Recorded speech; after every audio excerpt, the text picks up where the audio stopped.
Go on, the mussels from Brussels. I am a man from Brussels. But we are at Tunnelbound Farm. We've got Yes, a we Tunnelbound are. Farm carp. Brandon George. Here we are. They're Go quite rare, on. these, to be fair. I never catch any of these. Stunning fish, mate. Lovely. Let's put Pop him her back. Yeah, and then we'll run through what we're going to be talking about today. Should we do it now? Let's do it. Do it now. Right, so there's a junior national here this weekend for the Yes. kids. So we're going to give them a few tips. Just a few of them, it could be their first time fishing this venue. So get them a little bit of a helping hand. Show them a few tips, and hopefully they'll catch loads of fish this weekend. It'd be very handy for them, mate. F1 tips, although you do Yes. have just caught a carp. But mainly going to be focused around catching F1s on snaky lakes like Tunnelbound Farm. Just like this. Got the gaffer up there.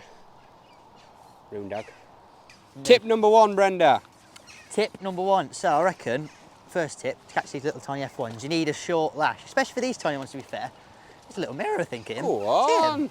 Little mirror, yeah, short lash. The limit here at Tunnel, well, the rule in particular, 4-inch lash there, as you can see. I've measured that, exactly 4 inches. What did you measure it against? I used it. I've got a little rig board at home. Yeah. I put a You little- sure you used the rig board? Yeah, it could be 3 inches, and what's the next bit?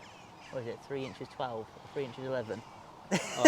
No, that's 4 inches. That. Good Use that length. little rig board at home, and yeah, that's the limit here. I mean, as short as you can, especially for shallow fishing. Why is that You important? hit every bite. Well, sometimes you don't even have to hit them. They just No. pull your elastic out. They'll Like that come one there. themselves. That's it. What I'm doing in particular at the minute, I'm just fishing overshotted rig. I've got 6 number 11s there. I'm using a little 0.1 cookie. It's What do you just- mean by overshotted rig? So, the shot there is heavier than what this float actually needs. So sort what of does thing. that accomplish? This accomplishes, I'll show you here, if we come down here, if I put my rig in, see it going under there, very, very Yeah. nice and slowly. Slowly, yeah, That's it's it, so that being sinking. overshotted, everything's lovely and tight. Then what So I'm gonna do- basically, give it a you're direct to your connector and your elastic, That is aren't it. you? You're as tight as can possibly be. Okay. So with having a lash limit at venues like this, I think having an overshotted rig is essential sort of thing. If you have just a normal standard rig, that bit there is going to be all slack, and you're going to miss a lot of bites. So having it nice and tight, having it overshotted, everything's lovely and tight, and then just rip your elastic out every single time. I like it. You can catch lots of F1s like that. So is this just for shallow fishing, or would you do it for as short a lash as possible for everything? I'd do it as short as lash everything. If I was going, well, venues like Partridge, they don't really have a lash limit, No. do they? And they have their floats literally like that. Right Which to is the top, as don't they? close as they can, sort of thing. I've got to push it down now and make sure it's about 4 inches. That looks about right, doesn't it? A little Yeah. bit lower, make sure. But yeah, they have it literally as tight as they can right there. Again, just have their elastic being pulled out. They don't have to worry about Perfect. the line there that's all slack. Everything's lovely and tight, and you catch many F1s because they're very. They mither it, don't they? They don't spit. They suck it in and then spit it They out. need straight that away, tension, don't they? That's They need it. that tight line, and that's why that's so important. So get on the short lash, folks. Short lash, spot on. Tip number 2 is all about this stuff. Grasses, Grasses. reeds, or weeds, as you like to call them. Reeds. So Well, reeds, it's cover, yeah. mate, innit? Cover, that's what it is, yeah. Fish love to be in cover. It's not very sunny today, but on this weekend it's going to be quite sunny. So fish are going to want to be in that cover and hiding in the shade. So having baits such as casters, for example, They look lovely, then. they're great them, aren't they?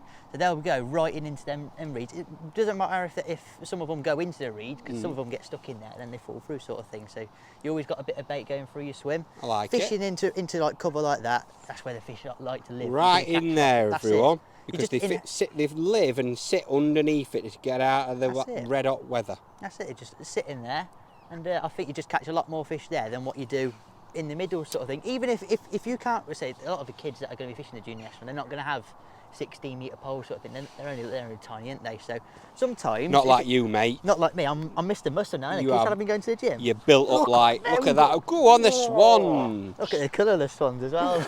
Look like a squasher. But no, some kids, they've not got 60 metres poles, and it's quite heavy for a lot of them kids. So even down the edges, see if you look down here, as you can see, there's a few reeds sticking Yeah. about. Anywhere like this, That's it. it's going to hold fish. Exactly. Any sort of feature is going to be a spot on. Personally, if we looked at that left-hand edge, for example, a lot of people would fish this side, sort of thing. Personally, I'd want to fish the other side, because if you think of it, the fish, if they look this way, you've got reeds that are covering you. sort Okay, of so a thing. bit more cover You're against a bit yourself. more cover against camouflaging yourself, sort of thing. If you have green hats and you have green t-shirts, and even more camouflage. I wouldn't know. you? It should be all carpy, mate. That's it. But yeah, I think having a bit of cover is a definitely way to go for shallow fishing and edge fishing and any sort of that, anything like that. Well, you mentioned a little bit about bait. So what is Yes. it? This little tip here, folks, is this based around shallow fishing? This is based Brendan? around shallow fishing. So obviously we've got maggots here as well, and we've got Yeah. casters. But for what we're doing, because we're fishing quite far, casters are the one for what we're doing, because we're firing at a bit of a distance. Yeah. Casters group so much better than they do with maggots. Don't know what it is. I don't know if it's It's just a weight into it, I That's it, think. a It little just bit groups heavier. a bit better, doesn't it? Groups a little bit better. And I think you'd be a little bit more accurate. And in F1 fishing, accuracy is so important. I think so.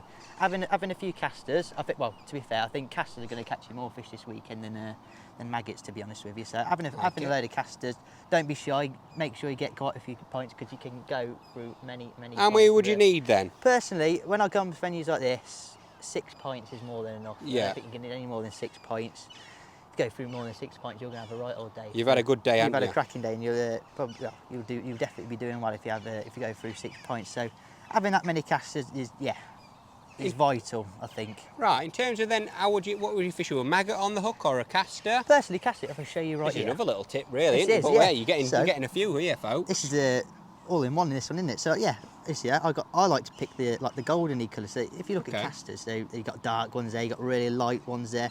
I like the little golden one. I picked that one there. Oh, that one there. Look how golden he is Yeah, there. because Look. I think they're a bit harder. Yes, I like them So personally.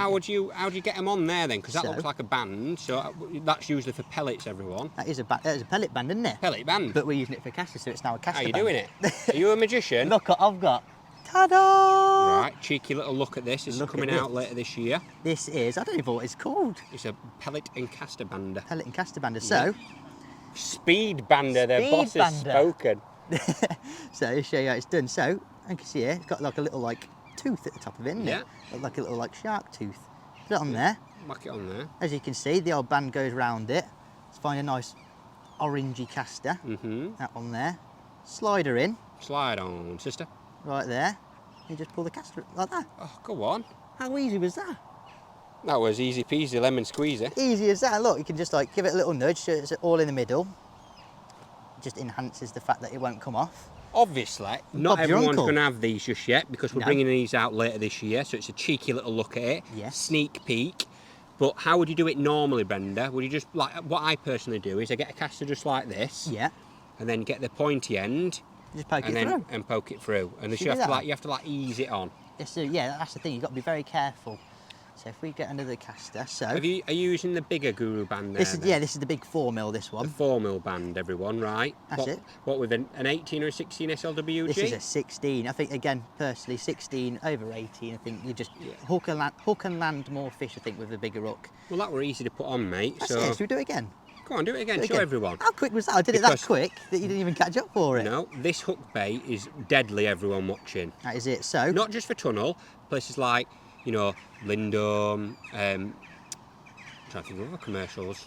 everywhere, isn't it? Right, because anywhere that you're going to go fishing. That's it. So yeah, as you can see, casters they've got a pointy end, and they've got the little bits with the two ends, or two little fat dots. end, Little fat bum end. You want the pointy end to go through the band first, so just like that. Just pinch it with both your thumbs. That's how I do it anyway. Just Yeah, makes I it nice like and it. easy. I like it. Take it nice and steady, and do all I- of a sudden, Right now there. what, Babby? You got a caster in a band. Bobby's your uncle. No, my uncle's called David. David Uncle. Uncle David, Uncle Dave. My one's called Uncle Bobby. Right, tip Bobby 3. George.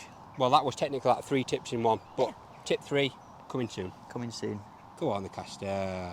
Catch some fish. A lot of kits there, Brenda. Many kits. Well, it's not loads of kits, but it's many kits. Many kits. More than one. Should we talk through the gear? Go on then. Talk through the gear. So, got 5 rigs here. Quickly show you. So 1, 2, 3, 4, 5. That's just Good counting. an edge one. So this is it. 5 shallow kits. That's what we're using today. Are we talking about shallow fishing now? This is shallow fishing. So Yeah. I have 5 kits, just so, and they're all on fixed rigs. The reason I'm always fishing fixed rigs is because I just think on this venue in particular, you just catch a lot more fish fishing just a fixed rig instead of like a jigger sort of thing. Obviously with a jigger you can search depth sort of thing, you go up and down sort of thing, but I think you're a lot more direct and a lot tighter using fixed rigs, especially when you're overshotting. Everything's lovely and tight, and I just think you just catch more fish. So I'll talk you through the rig. So this is the 12-inch rig that I've been using. This has been the best one so far. Yeah. I've got all 5. I've got 8, 12, 16. As you see, I've Oh, did go a on. tip stuff there. All measured all at home, so So it's that all just like... covers different depths, doesn't it? That's it, yeah. So 8, 16, 20. Right, so you're in 4-inch intervals, That's aren't it, you? yeah, 4-inch interval. I'm good at maths, me. You're very good at maths, didn't you? I just think it covers all your options, so having anything deeper than 24 inch, I don't think it's better just to be catching on the deck sort of thing. I'm hearing you. Yeah, so let's talk through this rig. So this is the 12-inch rig I've been catching the most fish on. All on F1 kits, so they all pop up. You've got a short bit of elastic and they all pop up lovely and close. Very efficient, aren't you, with these sort of kits, everyone? You know, if your kits are too long, the fish seem to come out a bit too far and you're just not as quick, are you? That's it, nowhere near as good. I just think it takes twice as long just to net them sort of thing. So having a short kit are essential. Start from the top then, white hydro, Nice. the best elastic for this sort of fishing in the world ever. Needs no introduction. Got it on a little bead there, as you can see, Andy Bennett style. Just took the Dacron off and just put the connector on. I can see it. You literally looped it around the back of it, haven't you? That's it, yeah, and I just pulled it back so you can show how I've... How you have it. That's it, I put the main one onto the back of Very the... direct, that, isn't it? We've That's done it. a lot of filming and stuff, and we noticed that if you have a little bit of Dacron on there, there's a bit of a delay because it's not as direct as that. That is the most direct way of attaching it to your elastic, everyone. So if you are shallow fishing, highly recommend doing it like Brenda's doing it here. Very, very good. Yeah, learn from the best of them. Andy Bennett, obviously. Oh, Andy well, I thought you Bennett. were talking about me then. Oh, I Andy learned it Bennett. from you as well. You taught me this, to be fair. Thanks, Brenda. Sod Andy. And you. He knows nothing, does he? Clueless. So, Get ready, ringer. moving down, 017 main line, again, just helps with that stiffness. Lovely and stiff, just keeps your rig nice and straight. Again, just catches you more fish. Spin it round so you can see. Go on. 0.1 carbon cookie. Again, just perfect float for this thing. Obviously, I don't need the tip for, well, it's lovely and visible bristle, but I won't be needing that because it's overshotted. So when you're not overshotting, having a lovely visible tip. It's easy to read bites, see everything. That's it. 0.1 as well, as you can see. I just think having it, again, just having it as light as possibly can be. I just think you catch Little more fish. resistance. That's it, yes. Slimmer. Lovely and light, and perfect. This sort of game. Carbon stem. I think when you use it for F1 fishing in particular, I never tend to use wire stems, to be honest. I think having a carbon stem, just having that stem just follow that bait Slower down. fall. Slower fall. Yeah. When you use a wire stem, again, what I'm talking about with like the tightness of your rig. When you use a wire stem, your rig's doing that as your bait's falling. Let me take it off here so I can show you a little bit better. No, I know what you're saying. So it's almost not following it through properly That's because it. you've got a bit of a delay. When you got a carbon stem for zoom back, it does all that, doesn't it? Yeah, It follows it all down. Follows it right through. When you got a wire stem, your float's doing that, and it's not as tight, sort of thing. And I just think you're missing less. Your floats, well, you're going to be missing less bites in things. So Great having tips, it all mate. lovely and tight catches you more fish. Moving down, I've got 6 number 11s there. To be fair, when I'm fishing with this rig, I'm normally using 4 number 11s just to shut it up normally. But because I'm overshotting it and having that lovely slow I fall, get you, yeah. You have them all right down there. You don't have anything further up. that's it. Yeah, when I'm fishing like 12 inches and under, I think you just want to get your rig down like as quick as you can, sort of thing. it. So having your shot right down to the bottom there is That absolutely is a spot on. super short hook length, mate. It is 2 inch there. 60 LWG. That's the best hook in the world for It's awesome hook for shallow fishing. F1 fishing. I love it. You can And do it for carp, carp yeah. fishing, can't They're, you? they're super strong, them, but they're razor sharp to the PTFE coating, and Yes. that point just never seems to go, does it? No, absolutely perfect hook. Eyed version because we're using a band. Yeah. Little 4mm band there with a little caster in there. We've already ran through that. Exactly. I love it. Brilliant, mate. Well, go and catch me a fish. I'm going to film it. Let's catch a fish. Oh, I'm going to need my pole as well. Oh, yeah, that's behind us. That's behind. Actually, I didn't talk about it. I'm using the 700 today. Yeah, Got why are the- you using that? Got the 700 out, because we're not fishing very far. We don't No, really need it's it. nice and proper durable bit of kit, this. If Lovely you're and commercial strong. fishing, 700 is a proper weapon. That's all you need, isn't A it? bit like you, Brenda, a On the- proper weapon. I'm a weapon now. I'm catching up to you. Look at that, proper weapon. Get them swans out, mate. Go on, go on, go on. Look at that, look. Shove. Oh, go on. Now, this is what this is testing the pole to the true limits. Get ready for this, everyone. Get ready. Get ready. Get ready. Quickly talk to you all as well. While we're here. You've got to use your landing net for every fish at this venue. Right, That is everyone watching. Fishery rules. Got to use your landing net. Even for little tiny fish like this, you don't want to get in trouble. You don't want to get kicked out of the team. He's a stunning little fish. Might be a she, so I apologise. There you go. Rodney or Rebecca the Roach? Rodney or Rachel. Rachel the Roach. Thank you for coming and saying hello. Right, catch me a bigger one. Let's catch a bigger one. Brenda's into another one. We've got another one, haven't we? Great day, mate. Yeah. Loads of little tips you've shared. That's it. I think it's a perfect way to end it, isn't it? Look at the size of this for an F1, look. Oh, go on. That's Chunky tunnel barn F1, that, mate. Lovely fish, isn't it? I'll quickly show you. So, I hope you've enjoyed the video, learnt a few things, especially for the kids who are fishing the Junior National this weekend. Hope you've picked up a few things. It could be their first time fishing this venue, and they need to learn need to know a few little things. Lovely little F1, isn't it? Cracking, mate. Great little tips, all about catching F1s and other fish Yes. on Snake Lakes. Don't forget, everyone, edges to start with or across on the bottom. Primer shallow line up. Casters are massive. Yes. Have Juggle is massive. Yeah, have a few different rigs set up. Overshotted rigs, short lashes, 16 hooks. Slide on, Brenda. Bob's your uncle. David's my uncle. Hello. Slide out.